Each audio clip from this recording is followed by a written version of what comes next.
The Brooklyn Nets will begin training camp this week with Media Day on Monday, and with all the drama surrounding the team this offseason, there are plenty of questions surrounding a franchise with championship aspirations. It's been a while, but back to talk some Brooklyn Nets basketball is New York Post Nets beat writer Brian Lewis. Brian, long time no see. How's it going?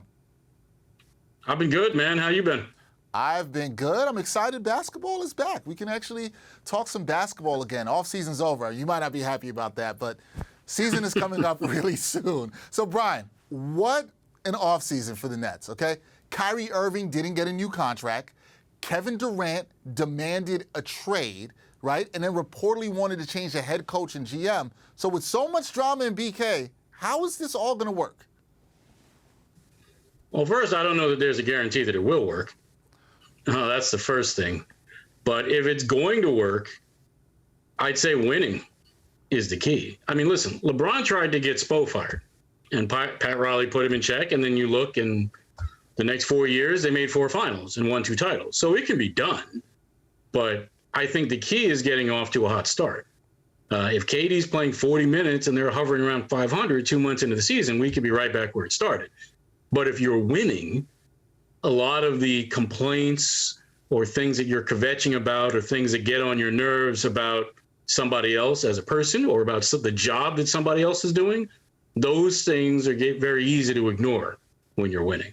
Yeah, can be. Winning cures all, right? That's the thing you hear all the time in sports. Winning will cure all. Now, one of the players that could be looked at as a new addition for the Nets is Ben Simmons. He's been with Brooklyn since February, but he hasn't played in an NBA game since June of 2021. So what are you hearing about his return to the court, and what can Nets fans expect from him this season?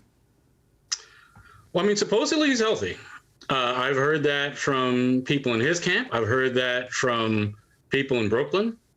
I mean, he was getting a lot of treatment in LA even last season before he had surgery. He's come back from the back surgery and he's hit every benchmark that he was supposed to hit, either on time or ahead of schedule. So physically, he should be fine. Now, as far as where his headspace is, I can't answer that. I'm not even comfortable trying to talk about, another man's mental state. But again, like I said, physically, he's fine. It just remains to be seen now, where his headspace is and how mentally prepared to actually compete he is.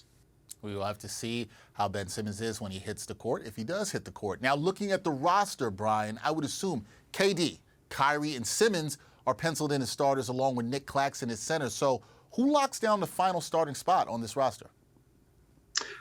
Well, that's a good one. I mean, you have a couple candidates. I think after watching them play and watching the way the Boston series went, I think they're very aware that they were outsized and needed more length on the wing. So I would say Seth Curry is unlikely, despite his history as a starter. I would say you're probably between Joe Harris and Royce O'Neal. TJ Warren is a long shot because you just don't know. We haven't seen him play in a while. So I would say you've got Joe Harris or Royce O'Neal. And Royce is more of a balanced player. I mean, he's a 3-and-D player, and they desperately need defense. And, of course, Joe obviously had not just 1 surgery, but 2. So if I had to put them in order, I would probably say Royce would be my favorite going into camp, followed closely by Joe Harris. All right, Royce O'Neal as the favorite. We will see how it all shakes out. Now, look, Brian, you're going to have a lot of interesting questions I'm sure the rest of the media will have at Media Day on Monday around the Nets. We'll see if those questions get answered. Enjoy, Brian. Thank you for the time. Appreciate you as always. Oh, thanks for having me. Anytime.